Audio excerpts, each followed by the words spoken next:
আল্লাহ সুবহানাহু ওয়া তাআলার আরেকটা নাম আসসালাম, শান্তি। মানুষের জীবনের সবচেয়ে প্রয়োজন কি? টাকা পয়সা, এসি, রুম, ধন দৌলত, বাড়ি গাড়ি সব আছে, কিন্তু জীবনের নিরাপত্তা নাই, সম্মানের নিরাপত্তা নাই। তাহলে কিন্তু এই শান্তির কোনো দাম নাই। তাহলে মানুষের জীবনের এক নম্বর প্রয়োজন হচ্ছে ওর জীবনের নিরাপত্তা, আর টাকা পয়সার নিরাপত্তা, আর সম্মানের নিরাপত্তা। এটা আল্লাহ জানেন যে মানুষের সবচেয়ে প্রয়োজন হচ্ছে স্থিতিশীল শান্তি, আসসালাম। তো সারা পৃথিবীর সকল শান্তির উৎস হচ্ছে আল্লাহ সুবহানাহু ওয়া তাআলার এই নাম। এই জন্য আল্লাহকে সালাম দেওয়া যায় না, আল্লাহ সুবহানাহু ওয়া তাআলাকে সালাম দেওয়া হারাম, আল্লাহকে সালাম দেওয়া যায় না। কেননা সালামের উৎসই আল্লাহ সুবহানাহু ওয়া তাআলা। তাহলে মানুষ মানুষকে সালাম দিবে, এবং আল্লাহ নিজেও তার নবী রাসূলদের উপর সালাম দিতেন, যা কোরআন মাজিদে শুধু নবী রাসূলদের বর্ণনা দিতে গিয়ে আল্লাহ শুধু এই সালাম নামের কথা বলেছেন। সালামুন আলা নূহিন ফিল আলামিন, শান্তি বর্ষিত হোক নূহের উপর। সালামুন আলা ইব্রাহিম, শান্তি বর্ষিত হোক ইব্রাহিমের উপর। সালামুন আলা মূসা ওয়া হারুন, সালামুন কাওলাম মির রাব্বির রহিম। এভাবে আল্লাহ সুবহানাহু ওয়া তাআলা নবীদের বিভিন্ন জায়গায় তাদের উপর শান্তি বর্ষণের কথা বলেছেন। তথা নবীদের সম্মানের নিরাপত্তা, নবীদের জীবনের নিরাপত্তা, নবীদের সকল কিছুর নিরাপত্তার দায়িত্ব আল্লাহ সুবহানাহু ওয়া তাআলা নিয়েছে।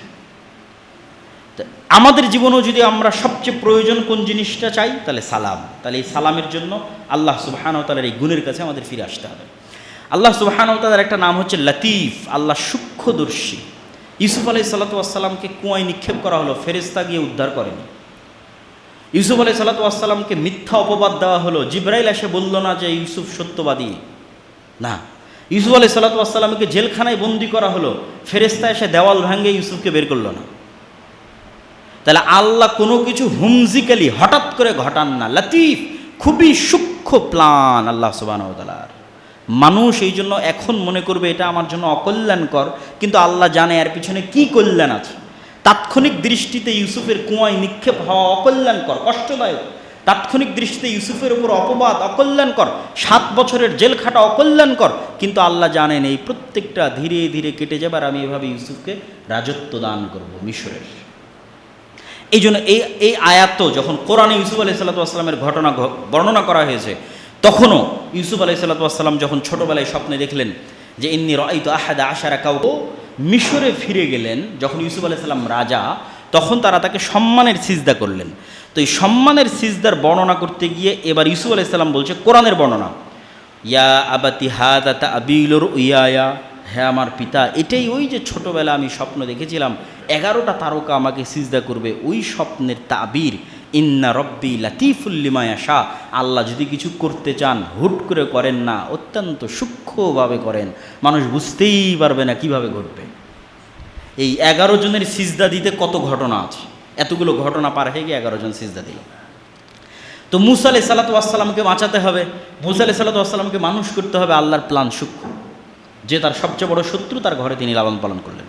মুহাম্মদ সাল্লাল্লাহু আলাইহি ওয়াসাল্লাম যখন শিয়াবে আবি তালেবে তথা গৃহবন্দী অবস্থায়, কুরাইশরা গৃহবন্দী করে রেখেছে বানু হাশেম এবং বানু মুত্তালিব গোত্রকে, কোনো খাবার নাই, 3 বছর যাবৎ গৃহবন্দী। এই 3 বছরে আস্তে আস্তে ঘুনে পোকা ওই গৃহবন্দির ঘোষণা যেটা কাবা ঘরে লাগানো ছিল ওটা খেতে থেকেছে 3 বছরে খেয়ে শেষ করে দিয়েছে, এরা কেউ খুলে দেখেনি। এবার মোহাম্মদ সাল্লাল্লাহু আলাইহি ওয়াসাল্লাম তার চাচা আবু তালেবকে বলছে, চাচা, কাবা ঘরে যে চুক্তিপত্র লেখা আছে আমাদের গৃহবন্দির, ওটা ঘুনে পোকা খাই শেষ করে দিয়েছে, অন্ত নাই, ওখানে যাওয়ারই সুযোগ নাই, বন্দি অবস্থায় আছে। তখন আবু তালেব আবু জাহেলদেরকে ডাক দিয়ে বলছে, আমার ভাতিজা সত্য বলে, আমার ভাতিজা বলেছে কাবা ঘরে তোমরা যে চুক্তিপত্র লিখে রেখেছো গৃহবন্দির, ওটা উই পোকা খেয়ে শেষ করে দিয়েছে। যদি আমার ভাতিজার কথা সত্য হয় গৃহবন্দি মুক্ত করে দিতে হবে, আর যদি আমার ভাতিজার কথা মিথ্যা হয় তাহলে মোহাম্মদ সাল্লাল্লাহু আলাইহি ওয়াসাল্লামকে তোমরা যা করতে চাও করতে পারো, আমার কোনো আপত্তি নেই। খুলে দেখা গেল কাবাঘর থেকে পাতা খুলে দেখা গেল, হ্যাঁ আসলে ঘুই পোকা খেয়ে শেষ করে দিয়েছে। তো মোহাম্মদ সাল্লাল্লাহু আলাইহি ওয়াসাল্লামের মতো শ্রেষ্ঠ নবীকে গৃহবন্দী থেকে মুক্ত করতে হবে, তো আল্লাহর প্ল্যান কত সূক্ষ্ম, যেই পর্যন্ত মানুষের চিন্তা শক্তিও যেতে পারে না। এইভাবে আল্লাহ সুবহানাহু ওয়া তাআলা সাহায্য আসে, এইভাবে আল্লাহ সুবহানাহু ওয়া তাআলা প্ল্যান করে। অতএব আপনি কখনো বিপদে আছেন, কখনো সমস্যায় আছেন, যদি হতাশ হন তাহলে হবে না, আল্লাহর এই নামের কথা স্মরণ রাখতে হবে, লতিফুল লিমা ইয়াশা। আল্লাহ সুবহানাহু ওয়া তাআলা হালিম এবং সবুর, ধৈর্যশীল। কেন ধৈর্য ধারণ করেন, কি কারণ? আমেরিকা ইসরায়েল এত অত্যাচার করতেছে, আল্লাহ এত ধৈর্যশীল কেন? আল্লাহ যদি ধৈর্যশীল না হতো তাহলে সবার আগে বিপদে পড়তো মুমিনেরা। কেন মুমিনেরা বিপদে পড়তো? তাহলে আপনি একটা পাপ করলে সাথে সাথেই শাস্তি আসা লাজিম। কেন আল্লাহ ধৈর্যশীল নয়? আপনি চাচ্ছেন যে আমেরিকা ইসরায়েল পাপ করতেছে, ওর উপর আল্লাহ শাস্তি দিক, তাহলে এবার আপনি যে পাপ করতেছেন তা আপনার উপর তো সাথে সাথে শাস্তি আসবে, তখন আপনি কোথায় যাবেন? তো আল্লাহ সুবহানাহু ওয়া তাআলার ধৈর্যের গুণ মুমিনকে উপকার দেয় কিভাবে? ক্ষমা চাওয়ার সুযোগ দেয়। ভুল করেছো, আল্লাহ ধৈর্য ধারণ করছে, ক্ষমা চাও। আর কাফের মুশরিককে বিপদে ফেলে কিভাবে? ও তো মনে করছে আরে আমি তো এত অন্যায় করি, কই কেউ তো আমাকে ধরে না, তখন আরও অন্যায় করে, ধোঁকা।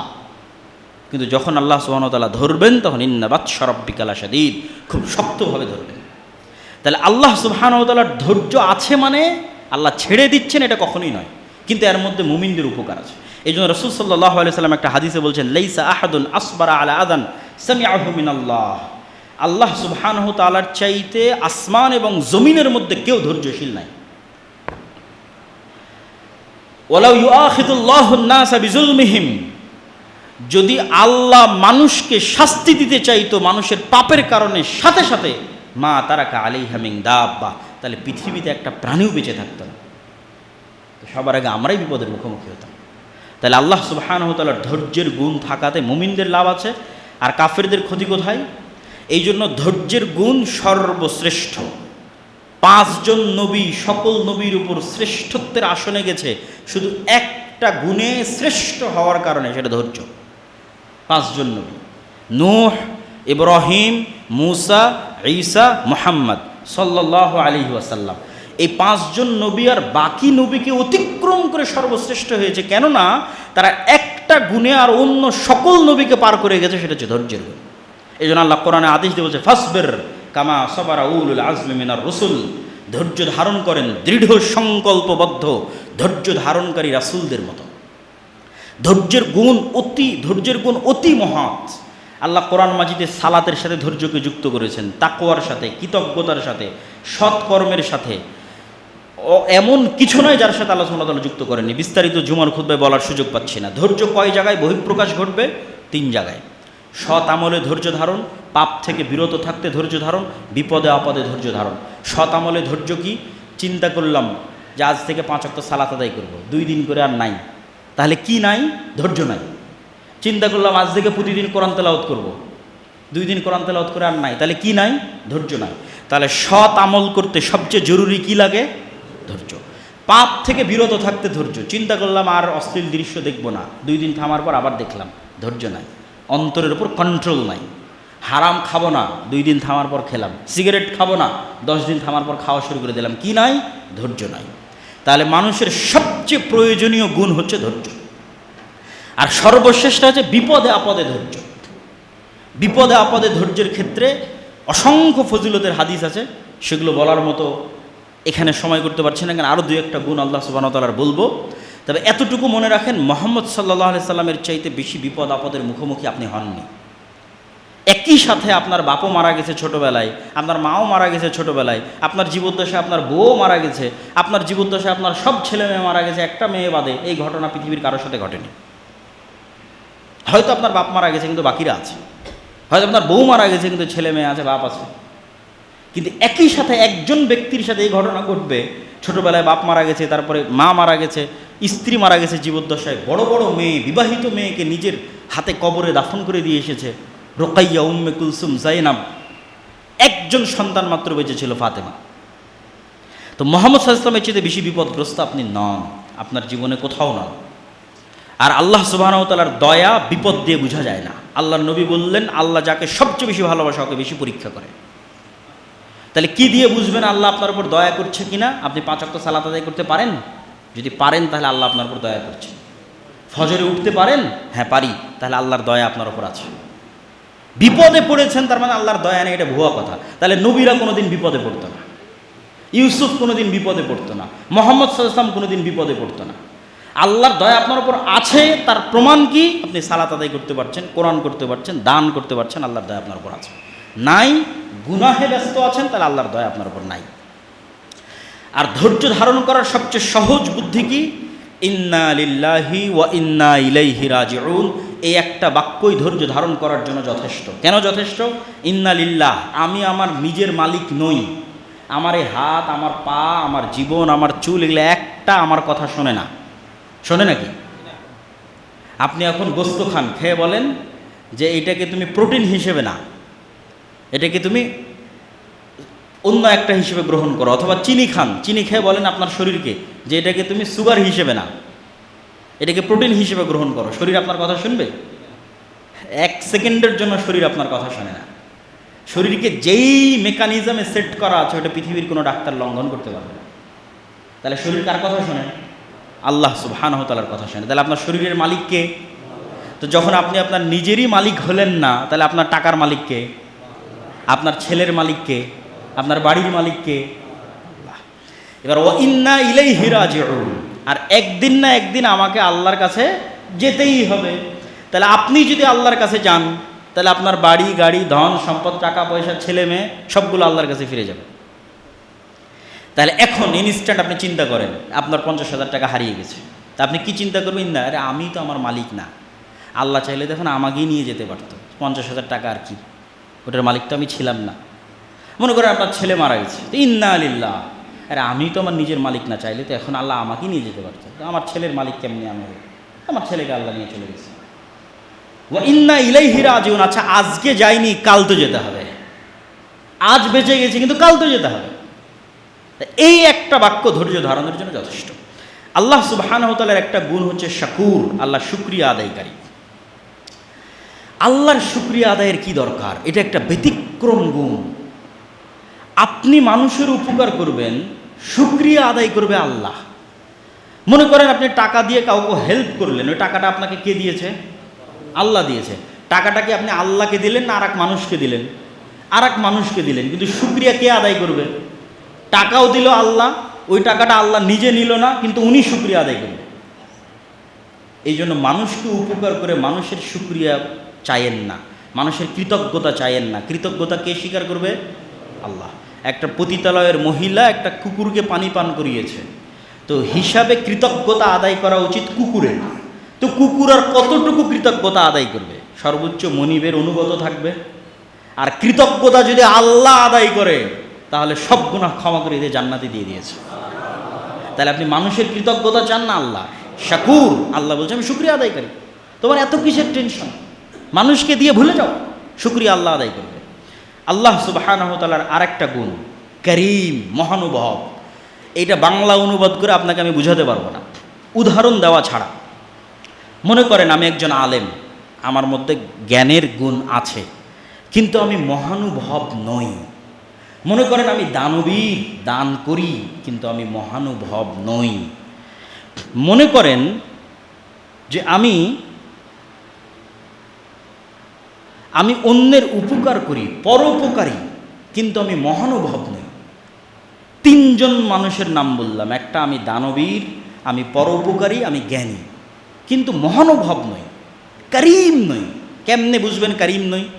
আমি জ্ঞানী, অনেক জানি, কিন্তু আর এক আলেমের সাথে হিংসা করি, তাহলে আমি করিম নই, মহানুভব নই, হৃদয় প্রশস্ত নয়। আমি দানবীর, কোটি কোটি টাকা আছে, দান করতে পারি, কিন্তু দান করে খোটা দেই, আমি করিম নই। আল্লাহ করিম, মহানুভব, দেন, দিয়ে কোনোদিন খোটা দেন না। এই গুণ বুঝতে বছরকে বছর পার হয়ে যাবে যে করিম গুণ কি, কি এমন গুণ যার নাম করিম, কারামা, মহানুভবতা কি। আপনি আর এক মানুষের উপকার করেন, পরোপকারী, কিন্তু আপনার যদি কেউ ক্ষতি করে প্রতিশোধ না নিয়ে ছাড় দেন না। কিন্তু আল্লাহ করিম, মহানুভব। তো আল্লাহর নবীদের মধ্যেই গুণ ছিল। ইউসুফ আলাইহিস সালাতু ওয়াস সালাম করিম, করিম ইবনুল করিম। ভাইয়েরা তাকে হত্যার ষড়যন্ত্র করেছে, উনি প্রতিশোধ নেননি, কেন? উনি করিম। মুহাম্মদ সাল্লাল্লাহু আলাইহি ওয়াসাল্লাম করিম, মহানুভব। মক্কার মানুষ, তাইফের মানুষ ওনার উপর কি জুলুম, কি নির্যাতন করেছে।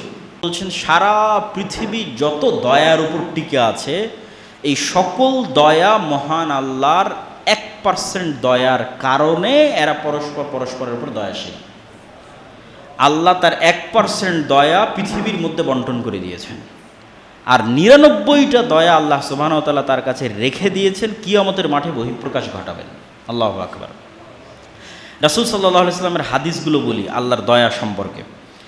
আবু হুরায়রা রাদিয়াল্লাহু তাআলা থেকে বর্ণিত, তিনি বলেন রাসূল সাল্লাল্লাহু আলাইহি ওয়াসাল্লাম বলেছেন, মাল্লাম ইয়াসআলিল্লাহ ইয়াগদাব আলাইহি, যে আল্লাহর কাছে চায় না আল্লাহ ওর উপর রাগ করেন। রাসূল সাল্লাল্লাহু আলাইহি ওয়াসাল্লাম বলেন, আনাস বিন মালিক থেকে বর্ণিত, লা ইয়াসআলু আহাদুকুম রাব্বাহ হাজাতাহু কুল্লাহা, তোমাদের সবাই যেন তাদের প্রত্যেকটা প্রয়োজনের কথা আগে আল্লাহকে বলে। হাত্তা শিসা না আলিহি ইদান কাতা, যদি ওর পায়ের জুতার ফিতাও ছিঁড়ে যায় তাহলে আগে যেন আল্লাহকে বলে, আল্লাহ আমার পায়ের জুতার ফিতাটা আপনি ঠিক করে দেন। এই পরিমাণে যেন সে আল্লাহর কাছে চাইতে অভ্যস্ত হয়। কিন্তু দেখবেন মানুষ আল্লাহর কাছে না চেয়ে বড় বড় প্রশাসনের হর্তাকর্তা, ঘুষের লেনদেন, টেবিলের নিচ দিয়ে লেনদেন, মাথা নত করা, ওই জায়গাগুলোতে মানুষ আগে কড়া নাড়ে, কিন্তু রব্বুল আলামিনের কাছে ফিরে যেতে চায় না। অথচ আল্লাহ সুবহানাহু ওয়া তাআলার রহমত, ওয়াসিআত কুল্লা শাইইন রাহমাহ, রহমানের দয়া থেকে পৃথিবীর একটা সৃষ্টিজীব মুক্ত নয়। কাফের, মুশরিক, ইহুদি, নাসারা, হিন্দু, বৌদ্ধ, খ্রিস্টান, সবার উপর রহমানের দয়া সমানভাবে।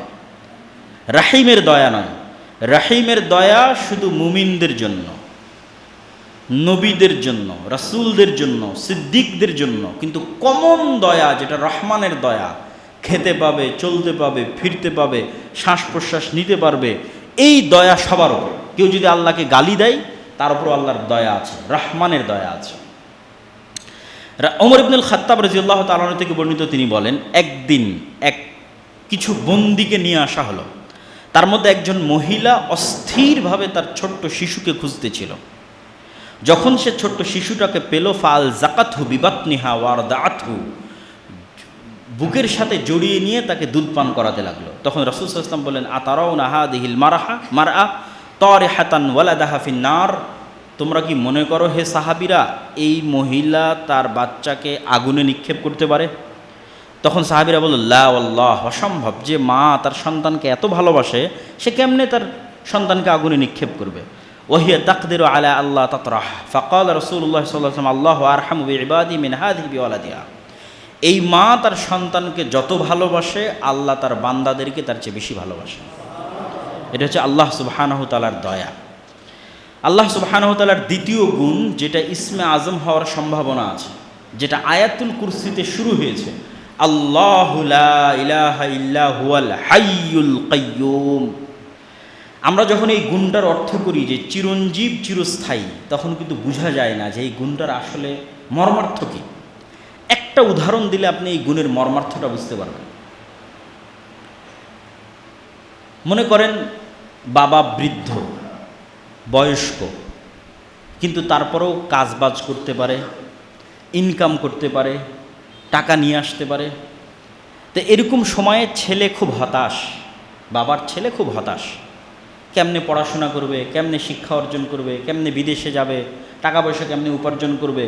তখন বাবা সান্ত্বনা দিয়ে ছেলেকে বলছে, আরে বেটা, তোর বাপ এখনো বেঁচে আছে,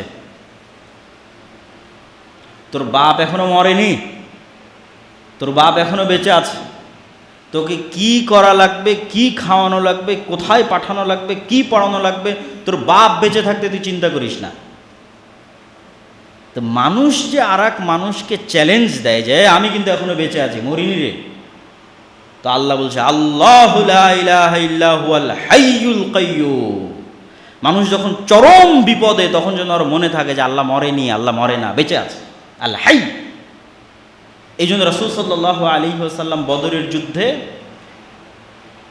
এই নামটা বারবার উচ্চারণ করছিলেন যে আল হাইয়ুল কাইয়্যুম বিরহমাতিকা আস্তাগীস, আল্লাহ তো মরেনি, আল্লাহ তো মরে না, আল হাই। ওই উদাহরণের সাথে কানেক্ট করলে আপনি আল্লাহর এই নামের অর্থটা বুঝতে পারবেন। আল কাইয়্যুম, তিনি নিজে টিকে থাকেন, টিকে আছেন, আর সারা আসমান জমিন এবং তার মধ্যে যা কিছু টিকে আছে তার আল কাইয়্যুম এই নামের কারণে টিকে আছে। কাইয়্যুমুস সামাওয়াতি ওয়াল আরজ, সূর্য সূর্যের জায়গায় থাকতো না, ছিটকে পড়ে যেত যদি আল্লাহ কাইয়্যুম না হতো। চাঁদ চাঁদের জায়গায় থাকতো না যদি আল্লাহ কাইয়্যুম না হতো। আসমানের জায়গায় থাকতো না যদি আল্লাহ কাইয়ুম না হতো, পৃথিবীর জায়গায় থাকতো না, ভেঙে টুকরো টুকরো হয়ে যদি আল্লাহ কাইয়ুম না হতো। শূন্যে পৃথিবীকে স্থির রেখেছে, ঘুরতেছে, সব কাইয়ুম টিকে আছে, আল্লাহ কাইয়ুম। এই জন্য আল হাইয়ুল কাইয়ুম, চিরঞ্জীব, চিরস্থায়ী। এই জন্য আল্লাহ সুবহানাহু ওয়া তাআলা কোরআন মাজিদে বলছেন কুল্লু শাইইন হালিক ইল্লা ওয়াজহা, সারা পৃথিবীর সব কিছু ধ্বংস হয়ে যাবে, এমনকি আরশ বহনকারী ফেরেশতারাও মৃত্যুবরণ করবে, জিবরাইলও মৃত্যুবরণ করবে, মালাকুল মউত যে মানুষের জীবন কবজ করে সেও মৃত্যুবরণ করবে। শুধু বেঁচে থাকবে কে? কাইয়ুমকে, হাইকে, আল হাইয়ুল কাইয়ুম, চিরঞ্জীব, চিরস্থায়ী, শুধু তিনি থাকবেন। আল্লাহ সুবহানাহু ওয়া তাআলার দ্বিতীয় আর একটা নাম যেটারও ইসমে আজম হওয়ার সম্ভাবনা আছে, সেটা হচ্ছে আস-সামাদ। এই নামটা পবিত্র কোরআনে আর কোথাও ব্যবহার হয়নি, শুধু সূরা ইখলাসে ব্যবহার হয়েছে। এবং ধারণা করা হয় যে শুধু এই নামটার কারণে, আস-সামাদ এই নামটার কারণে সূরা ইখলাসের এত ফজিলত। তো আস-সামাদ এই নামটা আল্লাহর যত নাম আছে সব নামের মধ্যে উচ্চারণে বেশি ভাব গাম্ভীর্যপূর্ণ। সব নামের চেয়ে কেউ যদি বিশুদ্ধভাবে আরবি উচ্চারণ করতে পারে তাহলে আস-সামাদ এই নামটা উচ্চারণে বেশি ভাব গাম্ভীর্যপূর্ণ, বেশি শক্ত, বেশি প্রভাবশালী। তো সামাদ নামের অর্থ কী? সামাদ নামের হুবহু অনুবাদ বাংলা ইংরেজিতে করা সম্ভব নয় ব্যাখ্যা ছাড়া। যে একটা শব্দ দিয়ে আমি অনুবাদ করে দিলাম রহমানের মতো দয়ালু, এইভাবে অনুবাদ হয় না সামাদ নামের। এর ব্যাখ্যা লাগবে। এর এক নম্বর ব্যাখ্যা হচ্ছে আল্লাহ সুবহানাহু ওয়া তাআলা আত্মনির্ভরশীল, অমুখাপেক্ষী, এক নাম্বার। দুই নাম্বার, সাথে সাথে সারা পৃথিবীর সকল কিছু একে অপরের তো মুখাপেক্ষী অবশ্যই, তার পাশাপাশি তারা আল্লাহর উপর নির্ভরশীল, দুটো একসাথে। ঈসা আলাইহিস সালাতু ওয়াস সালামও তার মায়ের মুখাপেক্ষী, মায়ের দুধ খেয়ে তিনি বড় হয়েছে। তাকে ঘুমাতে হতো, তাকে খেতে হতো। পৃথিবীর যত উলুহিয়াতের দাবিদার আছে, যারা নিজেকে ইলাহ দাবি করে, তাদেরকে এই এক নাম দিয়ে আপনি পরীক্ষা করতে পারবেন ও আস-সামাদ কিনা।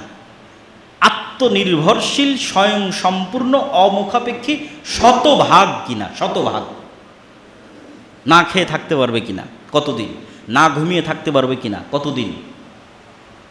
ছোটবেলায় মা ছাড়া বড় হতে পারলো কিনা, কতদিন? সে যেই হোক, যত বড় অলি, আউলিয়া, নবী, রাসূল, পীর, বুজুর্গ যেই হোক, সব যারা ইবাদতের যোগ্য বা মানুষ মনে করে সে ইবাদতের যোগ্য, তাদেরকে পরীক্ষা করতে পারে সামাদ এই নাম দিয়ে। এই নামের শেষ যেটা ব্যাখ্যা সেটা হচ্ছে বাধ্যগত, চাক অথবা না চাক, ইচ্ছা হোক অথবা অনিচ্ছা হোক, আল্লাহর কাফের হোক অথবা আল্লাহর মুশরিক হোক অথবা আল্লাহর নাস্তিক হোক, সবগুলো বাধ্যগত অবস্থায় আল্লাহর কাছে এবং আল্লাহর রাজত্ব, আল্লাহর কন্ট্রোল এবং আল্লাহর কাছে ফিরে আসতে বাধ্য। ও চাইলো কি না চাইলো তাতে দেখে আল্লাহ সুবহানাহু ওয়া তাআলার কোনো লাভ নাই। এই বর্ণনা দিতে গিয়ে আল্লাহ সুবহানাহু ওয়া তাআলা কোরআন মাজিদে বলছেন আফাগাইরা দীনিল্লাহি ইয়াবগুন, ওরা কি আল্লাহর আনুগত্য বাদে অন্যদিকে খুঁজতে যায়? ওয়ালাহু আসলামা মান ফিস সামাওয়াতি ওয়াল আরদি তাওআন ওয়া কারহা, ইচ্ছায় হোক অনিচ্ছায় হোক আল্লাহর কাছেই ফিরে আসতে হবে। আল্লাহর রাজত্বের বাইরে যাওয়ার কারো ক্ষমতা নেই। ও যত বড় কাফের হোক, নাস্তিক হোক, মুশরিক হোক, ফেরাউন হোক, নমরুদ হোক, আল্লাহর কন্ট্রোলে। সাব্বাহা লিল্লাহি মা ফিস সামাওয়াতি ওয়াল আরজ ওয়া হুয়াল আজিজুল হাকিম, আসমান এবং জমিনের মধ্যে যা কিছু আছে প্রত্যেকটা সৃষ্টিজীব আল্লাহর তাসবিহ পাঠ করে, ইচ্ছায় অনিচ্ছায়। আলাম তারা আন্নাল্লাহা ইউসাব্বিহু লাহু মান ফিস সামাওয়াতি ওয়াল আরজ, হে নবী আপনি কি দেখেন না আসমান এবং জমিনের সব কিছু আল্লাহর তাসবিহ পাঠ করে, এমনকি ওয়াত-তায়রু সাফাতিন, যে পাখি আকাশে উঠছে ও তাসবিহ পাঠ করে। শুধু তাই নয়, কুল্লুন ক্বাদ আলিমা সালাতাহু ওয়া তাসবিহা, এরা সবাই আল্লাহর সালাতও আদায় করে, আল্লাহর তাসবিহ এবং আল্লাহর সালাত এরা জানে কিভাবে করতে হয়। ওয়ালিল্লাহি ইয়াসজুদু মান ফিস সামাওয়াতি ওয়াল আরদি তাওআন ওয়া কারহা, চাক অথবা না চাক, ইচ্ছা হোক অথবা না হোক, সব সৃষ্টিজীব আল্লাহ সুবহানাহু ওয়া তাআলার কাছে সিজদায় অবনত হতে বাধ্য হয়, হতে হয়। এ হলো সামাদ। আল্লাহ সুবহানাহু ওয়া তাআলার কন্ট্রোলের বাইরে কিচ্ছু নেই। আর তিনি নিজে অমুখাপেক্ষী, মানুষ সব একে অপরের মুখাপেক্ষী, আবার আল্লাহর উপর নির্ভরশীল।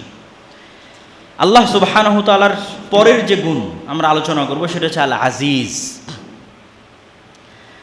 আজিজ মানে মহাপরাক্রমশালী। মহাপরাক্রমশালী বলতে কি বুঝায়? মানুষের ক্ষমতা থাকতে পারে, সাবেক প্রধানমন্ত্রীরও ক্ষমতা ছিল, কিন্তু মহাপরাক্রমশালীর ক্ষমতা কি? কারো ক্ষমতা জবাবদিহিতার বাইরে নয়। ডোনাল্ড ট্রাম্পের ক্ষমতাও জবাবদিহিতার বাইরে নয়। চায়নার প্রেসিডেন্ট শি জিনপিংয়ের ক্ষমতাও জবাবদিহিতার বাইরে নয়। ও কিছু করতে গেলে 10 বার চিন্তা করবে ডোনাল্ড ট্রাম্প কী বলবে, রাশিয়ার প্রেসিডেন্ট ভ্লাদিমির পুতিন কী বলবে। জবাবদিহিতার বাইরে নয়, জবাবদিহিতার আওতায়, প্রশ্নের মুখে। তাহলে মহাপরাক্রমশালী মানে কি? যাকে কেউ প্রশ্ন করতে পারবে না, প্রশ্ন করার সাহস এবং ক্ষমতা রাখে না। এই অর্থটা হচ্ছে আল আজিজ। বাস্তব উদাহরণ দেই। বাস্তব উদাহরণ হচ্ছে আল্লাহ সুবহানাহু ওয়া তাআলা যদি বলে যে আমি ফেরাউন আর নমরুদকে জান্নাতে দিয়ে দিলাম, তাহলে ইব্রাহিম, মুসা আর মুহাম্মদ সাল্লাল্লাহু আলাইহি ওয়াসাল্লাম এই প্রশ্ন করার সাহস রাখেন না, কেন দিলেন? আল আজিজ, মহাপরাক্রমশালী। কিন্তু আল্লাহ সুবহানাহু ওয়া তাআলা মহাপরাক্রমশালী এই কথার সাথে কোরআন মাজিদে একবার এক এক নাম যুক্ত করেন। কোথাও বলেন আজিজুন হাকিম, কোথাও বলেন আজিজুন আলিম, কোথাও বলেন আজিজুন রাহিম। তো যখন যেখানে যে নাম যুক্ত করবে তখন আর একটা ভিন্ন অর্থ দিবে। যেমন সূরা শুআরার মধ্যে আল্লাহ সুবহানাহু ওয়া তাআলা নবীদের ঘটনা বর্ণনা করতে গিয়ে মুসাকে কিভাবে বাঁচালেন, ইব্রাহিমকে কিভাবে বাঁচালেন, ইউসুফকে কিভাবে বাঁচালেন, এগুলোর বর্ণনা দিতে গিয়ে বারবার বলেছেন আমি আজিজুন রহিম, মহাপরাক্রমশালী। আর আমার এই মহাপরাক্রম ক্ষমতার বহিঃপ্রকাশ আমার নবীদের উপর দয়ার কারণে ঘটিয়ে থাকি, সবসময় ঘটাই না। ফেরাউনের মতো শাসককে পানি দিয়ে আর যত মানুষের রিজিকের ব্যবস্থা করবেন আল্লাহ আপনার হাত দিয়ে তত মানুষের রিজিকের ব্যবস্থা করে দিবে। তাহলে অটোমেটিক আপনার টাকা বাড়বে। তাহলে আপনি যত বেশি মানুষের রিজিকের দায়িত্ব নেবেন আল্লাহ তার রাজ্জাক হওয়ার গুণ আপনার উপর তত বেশি বহিঃপ্রকাশ ঘটাবে। যে আল্লাহ রাজ্জাক, ইয়ারযুকু মান ইয়াশা বিগাইরি হিসাব, যাকে ইচ্ছা তাকে বেহিসাব রিজিক দান করতে পারেন, এই গুণের বহিঃপ্রকাশ ঘটাবে।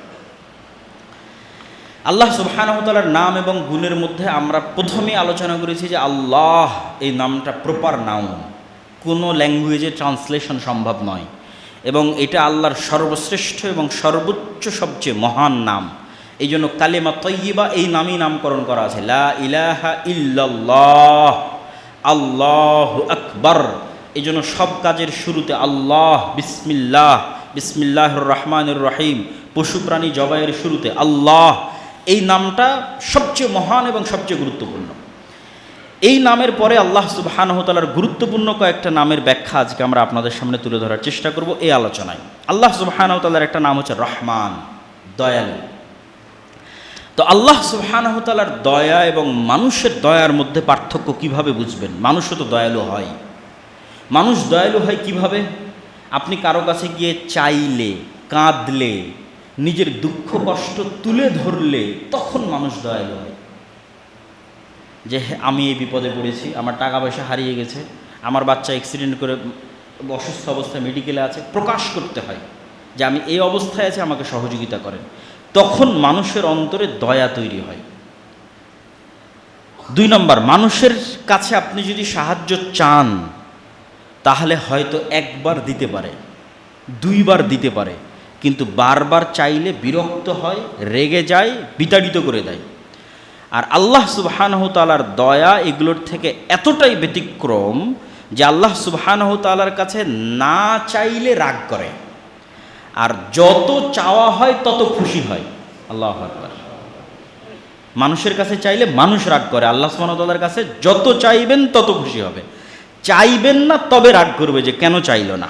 তাহলে কতটা বিপরীত। এই জন্য রাসূল সাল্লাল্লাহু আলাইহি ওয়াসাল্লাম আমাদেরকে যে আদেশ দিয়েছেন সে হাদিসগুলো আমি পড়ব, রাসূল সাল্লাল্লাহু আলাইহি ওয়াসাল্লামের হাদিস। তার আগে আরও কয়েকটা বিষয় দেখে নিই যে সমগ্র পৃথিবী যত রকমের দয়ার উপর নির্ভরশীল। যেমন আমরা যখন মায়ের কোলে ছিলাম তখন মায়ের অন্তরে যদি দয়া তৈরি না হতো তাহলে আমাদের বড় হওয়ার সুযোগই ছিল না, মরে যেতে হতো। মায়ের অন্তরে দয়া তৈরি হয়েছে দেখে তিনি দুধ দিয়েছেন, পেশাব পায়খানা করেছি তখন পরিষ্কার করেছেন, দেখেছেন।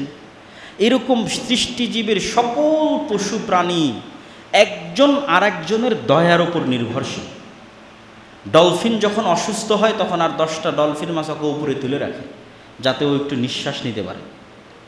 যখন কোনো হাতি বিপদগ্রস্ত হয় তখন হাতির মায়েরা একসাথে একদল হয়ে তাকে গিয়ে বাঁচানোর চেষ্টা করেননি, প্রতিশোধ চাননি, ধ্বংসের দোয়া করেননি। কেননা উনি করিম, ওনার হৃদয় প্রশস্ত, উনি করিম। এই জন্যই আবু সুফিয়ান ইসলাম গ্রহণ করতে পেরেছে। কেন আবু সুফিয়ানকে উনি কোনোদিন ব্যক্তিগত আক্রমণ করেননি। যদি একবারও আবু সুফিয়ানকে ব্যক্তিগত আক্রমণ করতেন, আবু সুফিয়ান ইসলাম গ্রহণ করতে পারত না। কিন্তু মোহাম্মদ ইসলাম করিম, মহানুভব। এখানে আবু সুফিয়ানের ইসলাম গ্রহণের জায়গা আছে, আবু জাহালের ইসলাম গ্রহণের জায়গা আছে। কেন কাউকে উনি ব্যক্তিগতভাবে কোনোদিন আক্রমণের শিকার করেন। আল্লাহ সুবহানাহু ওয়া তাআলার যে গুণের আলোচনা করে আজকের বক্তব্য শেষ করব, আল ওয়াকিল। মামলার সময় দায়িত্ব দেন। আপনি মামলা পরিচালনা করা জানেন না, উকিল জানে, তাই ওকে দায়িত্ব দিয়েছেন। তো আল্লাহ বলছে তোমরা আমাকে ওয়াকিল বানাও, ফাত্তাখিযহু ওয়াকিলা। আমি ওয়াকিল, আমাকে ওয়াকিল বানাও। তো আল্লাহকে আপনি কেমনে ওয়াকিল বানাবেন, দায়িত্বশীল কেমনে বানাবেন, কেন বানাবেন? 3টা কারণ আল্লাহ কোরআন মাজিদে উল্লেখ করেছে, যেই কারণে আল্লাহকে দায়িত্বশীল করতে হবে। উদাহরণ নাম্বার 1, আপনি মৃত্যুবরণ করতেছেন হঠাৎ। তা আপনি বলতেছেন আপনার ছেলেকে অথবা আপনার ভাইকে, ভাই আমার ছোট ছোট ছেলে মেয়ে রেখে গেলাম, একটু তুই দেখে রাখিস। এটা দায়িত্ব দেওয়া। কারণ আল্লাহ বলতেছে তুমি তোমার যে ভাইকে দায়িত্ব দিয়ে যাচ্ছ, ও তো এখনই মরে যেতে পারে, ও তো এখনই অ্যাক্সিডেন্টের শিকার, ও নিজেও মরে যাবে। যাকে দায়িত্ব দিচ্ছ যে আমার ছেলে মেয়েদের দেখে রাখিস, তো আল্লাহ বলছে ওয়াতাওয়াক্কাল আলাল হাই আল্লাযী লা ইয়ামুত। দায়িত্ব যদি দেওয়ার দরকার হয় ওকে দাও, যে কোনোদিন মারা যাবে না। আল্লাহু আকবার। আলাল হাই, আল্লাহকে দায়িত্ব দাও যে আল্লাহ আমার ছেলে মেয়ে অসহায়, অসুস্থ, দুর্বল রেখে গেলাম, তুমি দেখি। যাকে দায়িত্ব দেবে না তো মরে যাবে। 1 নম্বর কারণ কেন আল্লাহকে দায়িত্ব দিতে হবে। 2 নম্বর কারণ, মনে করেন বাংলাদেশের সকল ক্ষমতার মালিক আপনি, প্রধানমন্ত্রী, আপনারও কেন আল্লাহকে দায়িত্ব দেওয়ার প্রয়োজন হতে পারে? আপনি যদি আমেরিকা যান, ইউরোপ যান, বাংলাদেশের সরকারের উচ্চ পর্যায়ে আপনার যোগাযোগ আছে, কিন্তু আমেরিকাতে রাস্তার কুকুরের সমান মর্যাদা নেই। মানে বাংলাদেশে কোনো সমস্যা হলে আপনি ট্যাকেল দিতে পারবেন, কিন্তু আমেরিকায় পারবেন না। এবার আল্লাহ সুবহানাহু ওয়া তাআলা বলছে রব্বুল মাশরিক ওয়াল মাগরিব লা ইলাহা ইল্লাহু ফাত্তাখিযহু ওয়াকিলা। পৃথিবীর সবই যেহেতু আল্লাহ সুবহানাহু ওয়া তাআলার কন্ট্রোলে, আমেরিকায় থাকো আর বাংলাদেশে থাকো, আল্লাহর রাজত্বের বাইরে নয়, তাহলে দায়িত্ব আগে কাকে দাও? আল্লাহকে। উনি সমানভাবে তোমাকে বাংলাদেশে যতটুকু সহযোগিতা করতে পারবে, আমেরিকার মাটিতেও অতটুকুই সহযোগিতা করার একমাত্র ক্ষমতাধর আল্লাহ। তাহলে সমানভাবে কাকে দায়িত্ব? আল্লাহকে। ওয়ালিল্লাহি মা ফিস সামাওয়াতি ওয়া মা ফিল আরদ ওয়া কাফা বিল্লাহি ওয়াকিলা। দায়িত্বশীল হিসেবে আল্লাহ যথেষ্ট। 3 নাম্বার, মনে করেন যে আপনি এখন আমেরিকারই প্রেসিডেন্ট, মানে শক্তির দিক থেকে বিবেচনা করে বলতেছে আর কি, 3 নাম্বার উদাহরণ দেওয়ার জন্য। এখন আপনি যদি কোনো মরুভূমিতে থাকেন, কোনো সমুদ্রের জাহাজে থাকেন, আকাশে উড়োজাহাজের উপরে থাকেন, এবং কোথাও কোনো ত্রুটি দেখা দেয়, মোবাইলে চার্জ না থাকে, নেটওয়ার্ক না থাকে, ওয়াইফাই না থাকে, কোথায় যোগাযোগ করবেন আর কোথায় ফোন দেবেন? কে শুনবে আপনার কথা? কে বাঁচাবে আপনাকে? আল্লাহ বলছেন ওয়াতাওয়াক্কাল আলাল্লাহ ইন্নাহু হুয়াস সামিউল আলিম। মরুভূমিতে থাকো আর আমাজন জঙ্গলে থাকো আর সমুদ্রের অতল গহ্বরে থাকো আর উড়োজাহাজে থাকো, সব জায়গায় আল্লাহর সাথে যোগাযোগ করার জন্য মোবাইল, নেটওয়ার্ক কিচ্ছু লাগবে না। সামিউল আলিম, সর্বাবস্থায় তিনি শুনেন এবং দেখেন। অতএব সবার আগে যদি দায়িত্ব দেওয়ার দরকার হয়, কাকে দায়িত্ব দাও? আল্লাহকে দায়িত্ব দাও। এই জন্য আল্লাহ আল ওয়াকিল, দায়িত্ব পালনে সবচেয়ে ক্ষমতাশীল। আল্লাহ সুবহানাহু ওয়া তাআলার আরও গুণ আছে, আজকে এই কয়েকটা গুণের আমরা আলোচনা করলাম। আল্লাহর পথে যাত্রা এই বই থেকে আল্লাহ সুবহানাহু ওয়া তাআলা আমাদের এই গুণগুলো বুঝার, মানার এবং আমল করার তৌফিক দান করুক। আল্লাহুম্মা আমিন। আলহামদুলিল্লাহ ওয়াহদা ওয়াসসালাতু ওয়াসসালামু আলা মান লা নাবিয়্যা বা'দা। ইয়া আইয়ুহাল্লাযীনা আমানু সাল্লু আলাইহি ওয়া সাল্লিমু তাসলিমা। আল্লাহুম্মা সাল্লি আলা মুহাম্মাদ ওয়া আলা আলি মুহাম্মাদ كما صليت على إبراهيم وعلى آل إبراهيم إنك حميد مجيد. اللهم بارك على محمد وعلى آل محمد كما باركت على إبراهيم وعلى آل إبراهيم إنك حميد مجيد. رب ارحمهما كما ربياني صغيرا، رب ارحمهما كما ربياني صغيرا، رب ارحمهما كما ربياني صغيرا. اللهم انصر المؤمنين المسلمين المظلومين المجاهدين في فلسطين. اللهم انصر المؤمنين المسلمين المظلومين المجاهدين في فلسطين.